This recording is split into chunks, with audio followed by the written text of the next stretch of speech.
Hey everybody! We thought it would be really fun if Sue and I, this is Fran by the way, got on a little chat and had a conversation about some of the most asked questions that we see in the Skype room and come to the help desk.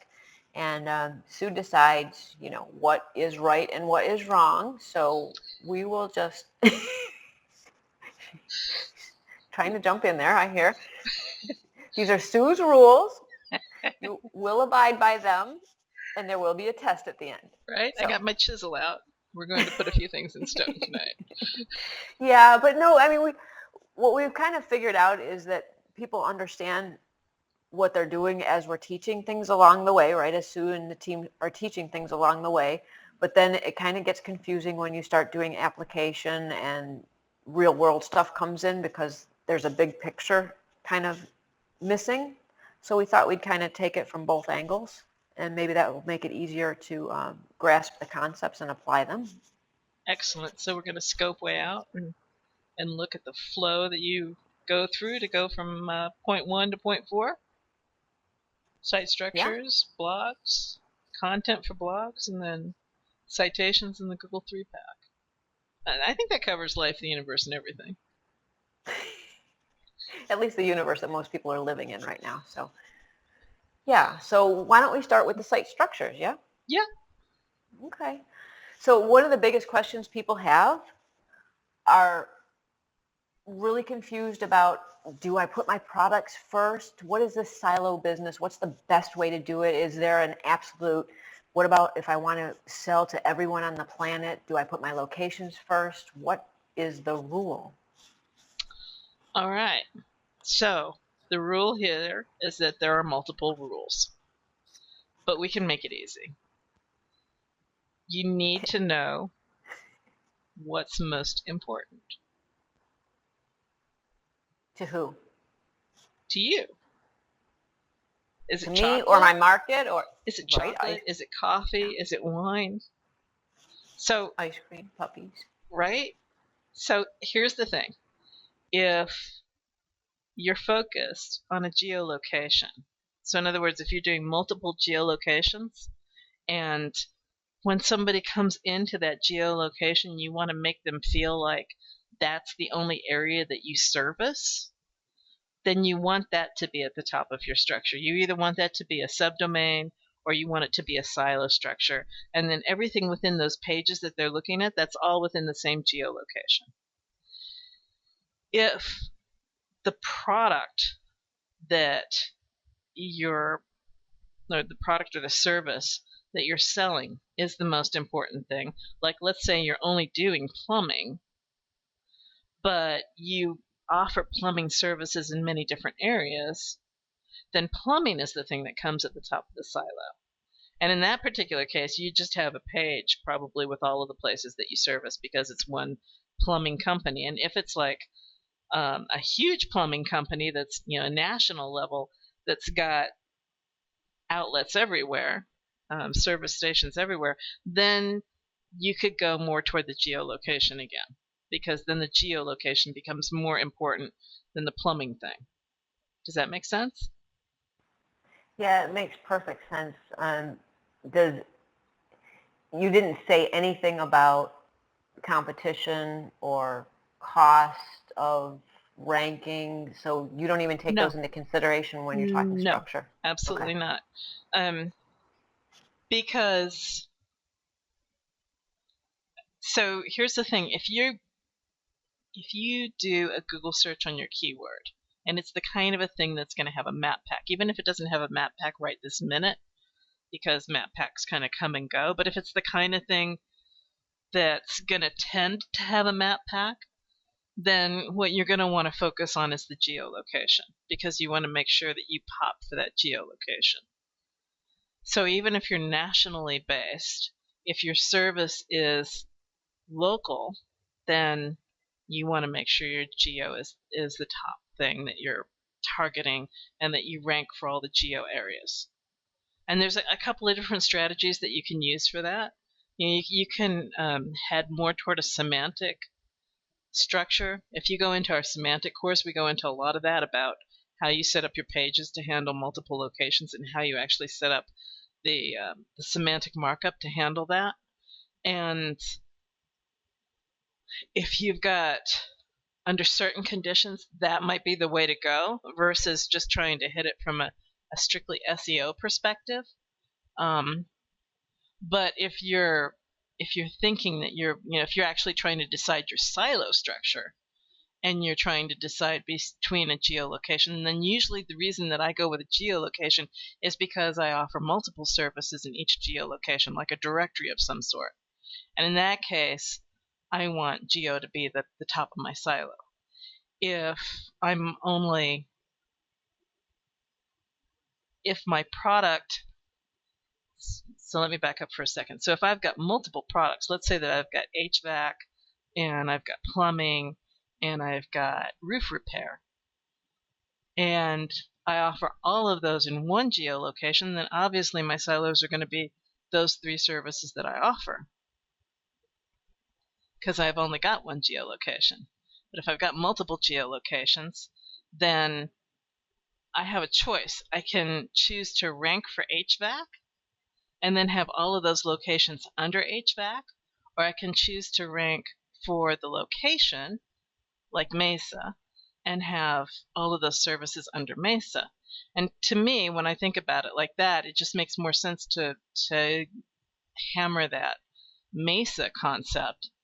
And then I've got all of my services under there because I live in Mesa, and so I'm wanting to know, if I'm there and I see that, oh, you guys also service these other things, then that's going to stick in my head. And if I have a good experience with your company, I'll come back for that. So I would say that in that case, I'm looking at it not just strictly from an SEO perspective, but I'm also looking at it from the visitor perspective. Yeah, and it seems from a practical point that would be more applicable for maybe a business that wasn't a service industry. So even though the example you gave was HVAC, they're not going to stay just in Mesa probably, but somebody who had a physical location, a restaurant or something, maybe that would be more applicable. They're not necessarily getting their customers from outside of the geographical area. So if I have a restaurant that's in multiple locations, then it's the restaurant that I want at the top of my site. Right? So let's say that I've got a chain of pizza places.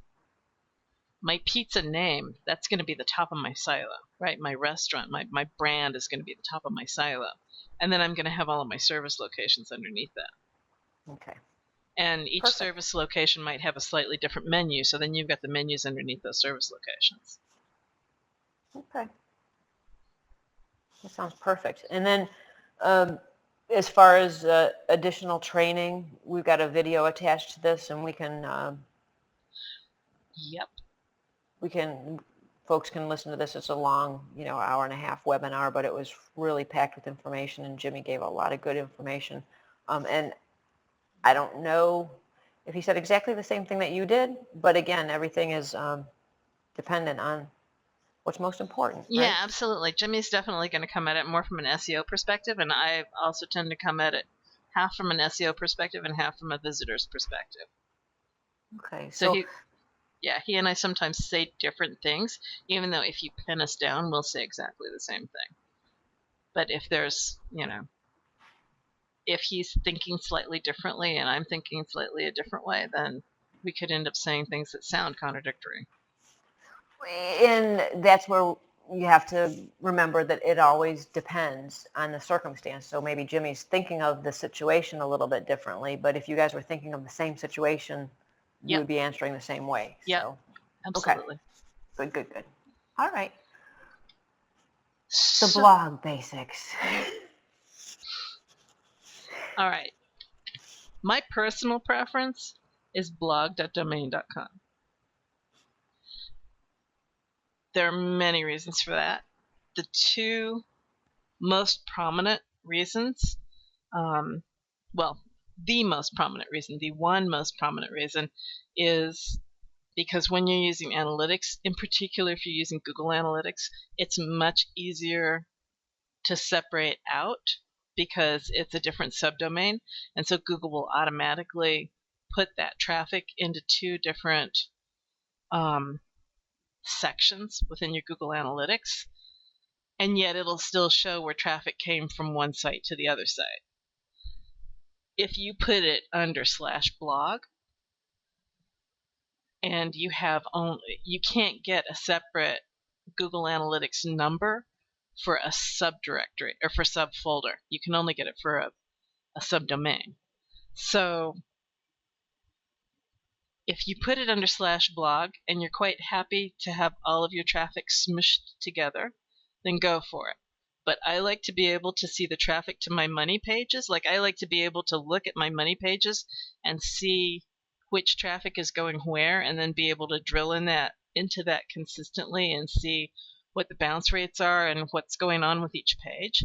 And if I have blog pages getting in the way, because blog pages, when they're brand new, they tend to get a whole lot of traffic, and so they come in between my money pages, and then I can't just look down the line. It becomes much more difficult for me as a data analyst to actually see what's going on. And that is my one biggest reason for wanting it on a separate subdomain. That's the only reason why you actually need it on a separate subdomain. The other thing that I would say is that if you're going to put it under /blog, just make sure it's a separate WordPress install.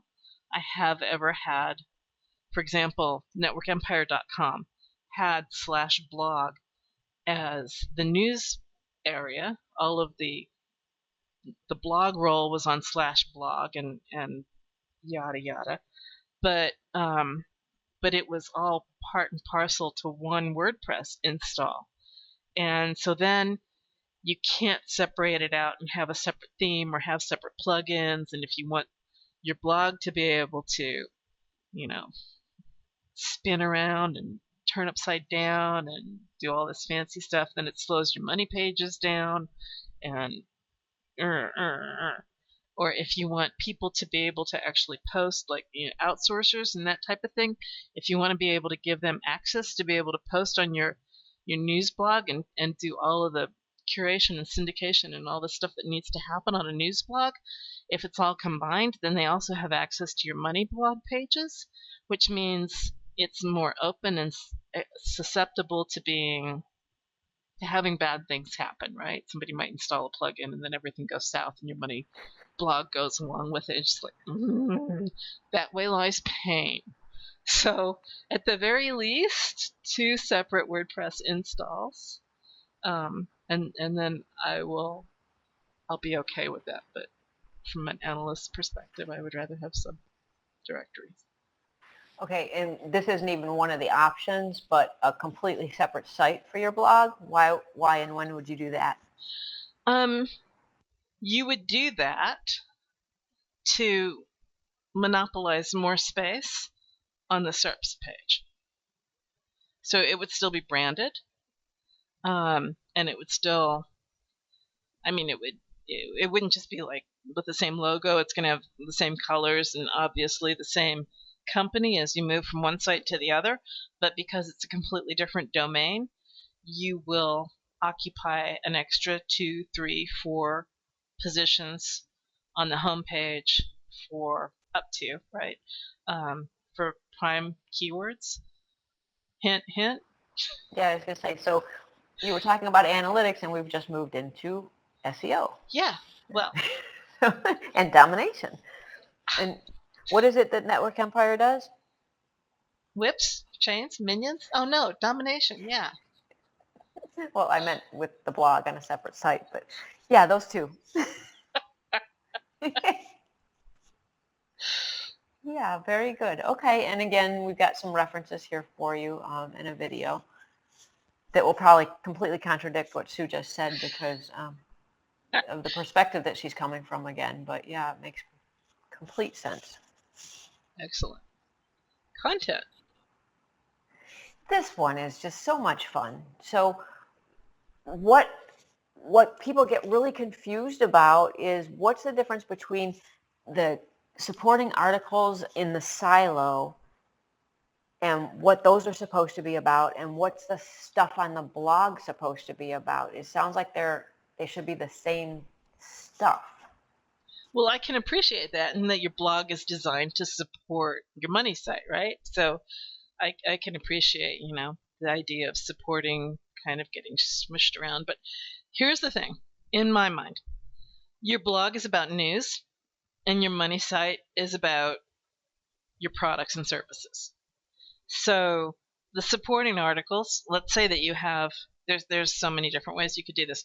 You could have your products at the silo level, and then underneath your silo level, those supporting articles can be additional information about your products, or your silo level can be a category, and then the category level can be your products, and then underneath the category can be the supporting articles, which support each one of those products. So it's quite easy to go as deep as you want to go on the money site, but however it is that you're doing that, all of that content on your money site is designed to be evergreen. It's basically static. In other words, you put the site together, you put it up, and it doesn't really change unless you add a new product, or you add an aspect to a product, or you remove a product. Then obviously you're going to add and remove pages accordingly. But your blog is the news. It's news about your industry that you blog about. It's news about your products that you blog about. It's news about your company. It's news about your locale. If you're a local business, you can talk about the community. You can talk about the farmers market. You can talk about the school. However it is that you want to portray your business, whatever kind of a feel that you want to give to it, whatever you want to talk about. However, you can have kind of a soapboxy sort of a thing with your blog, as well as it actually being 100% germane to what it is that you're selling. So it's news. It rolls all the time, and that's why we did the simple silo plugin, so that all you had to do was have just just a handful of static pages that sort of mirror the same topics as what you have on your blog. And then, of course, you can have other silos for things that you don't, if you're talking stuff about the community and whatever, however you want to, whatever foundation you want to lay for your blog. Those don't have to be mirrored on your money site. And then you just interact with the community. You just chat up your members. So the blog doesn't necessarily have, the money site is very thematically relevant. The content, the articles are specific towards their silo and very targeted, where the blog, even if you do have it siloed, you can be more flexible and intermingling. Yep. Okay. Absolutely. Well said. Okay. I like to intermingle, so I know that topic. Okay, we're very focused on rankings, and citations always come up. How you do citations is kind of pretty basic, but people have questions and get confused about it. And where you do your citations, and how does that have to do with getting your rankings and your map packs and all that good stuff, and what the heck does all this have to do with SEO? Well, so there's this thing that people call NAP. Name, address, and phone number. And you want to start by putting your business in Google. And if you didn't start there and you haven't put your business in Google, then go do it now. Because sometimes Google changes your address slightly. And you're going to want to take whatever address Google decides your business is at, assuming it's correct. In other words, they might change lane to LN. They might change boulevard to BLVD. Those kinds of things. They sometimes they abbreviate. Sometimes they take an abbreviation and they put in the whole name. Whatever. So they might modify that slightly. And however it is that they do it, you want to do it exactly like that through all of your citations. So if you already have citations and you haven't put it into Google, go put it into Google. Take what it is that they give you back and go update all your citations. Because all of those things need to match. Your phone number and your address, they need to be exact, as is the name of your business. Don't have it network empire, network space empire one place, like in Google, and then have it networkempire.com on a citation. I mean, that's a bad example. Have like a Network Empire LLC on your citation or something like that. You want it to be exactly the same all the way across the board. So then for citations, just go do it at White Spark or Bright Local. I mean, just, say, put years back on your life. For real.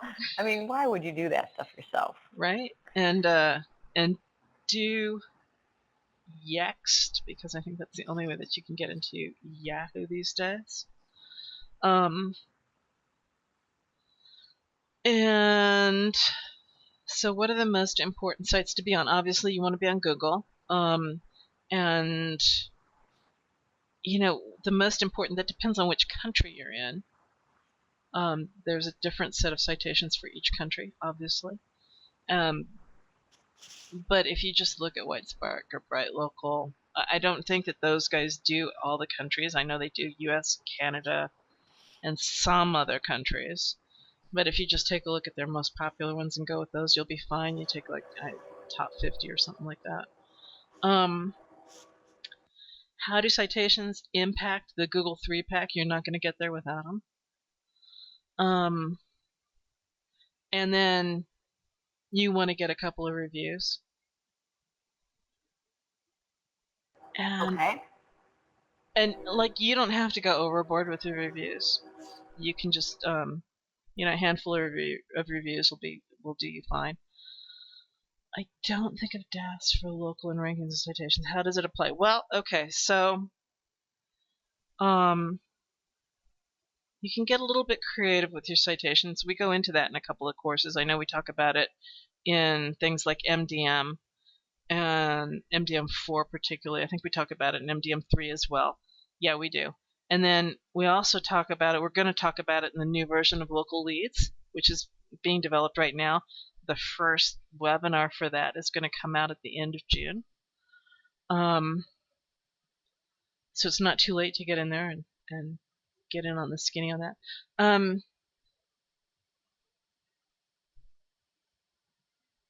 But if you've got, and for the majority of local businesses, all you really need to do are citations and a couple little tricks with the citations and Google Maps and Bob's Your Uncle.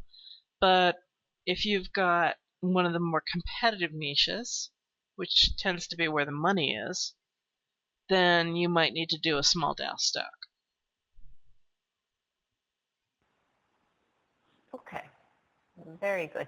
The local leads course, that is obviously it's for ranking locally, but is that for any specific, just local, or is it multi-location sites? It covers the whole thing?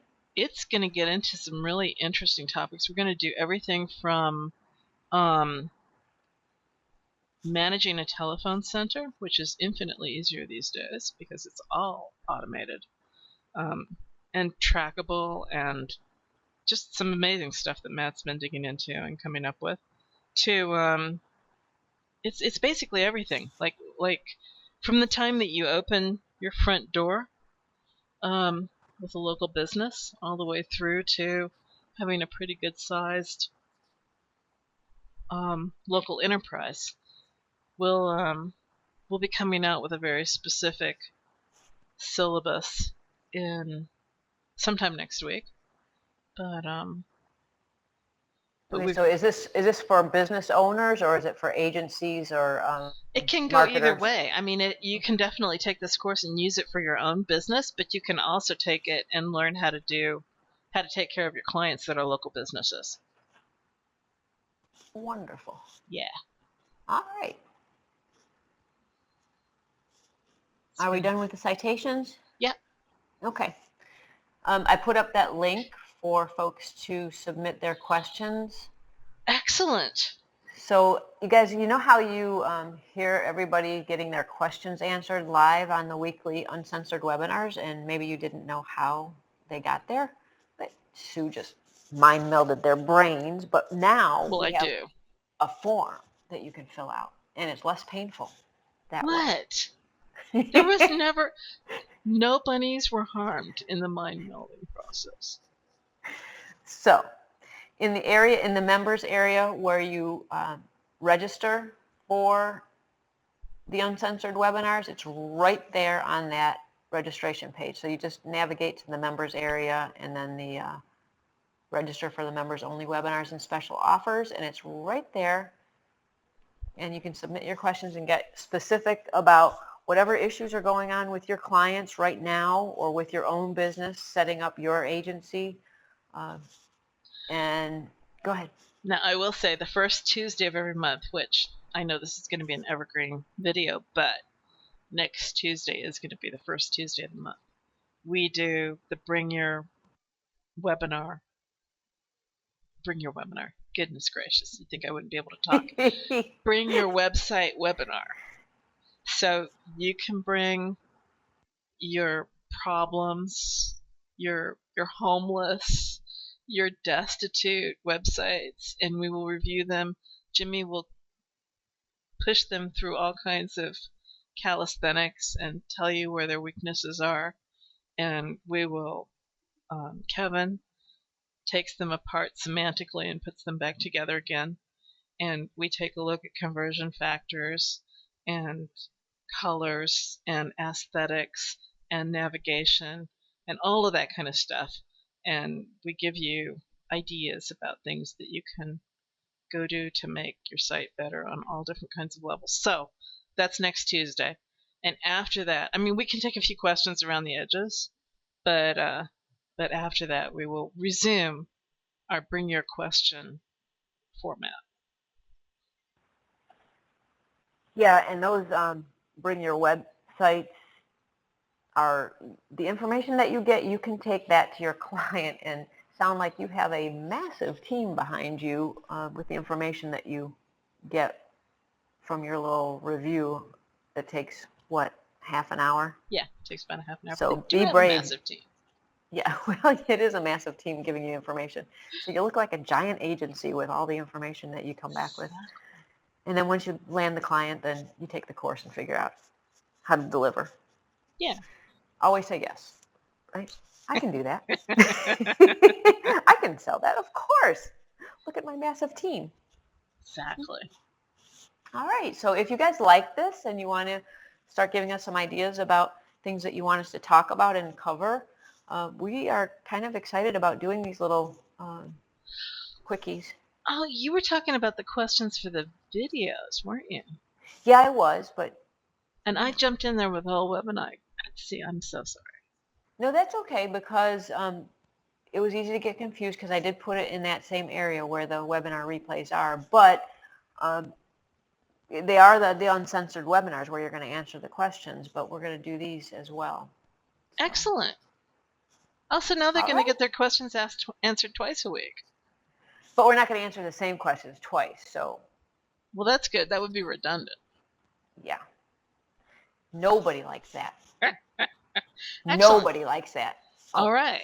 That was redundant, wasn't it? No. Thanks, Sue. I appreciate your time. Hey, thank you, Fran. It's been a lot of fun. All right. Talk to you. Bye, guys. Bye, everybody.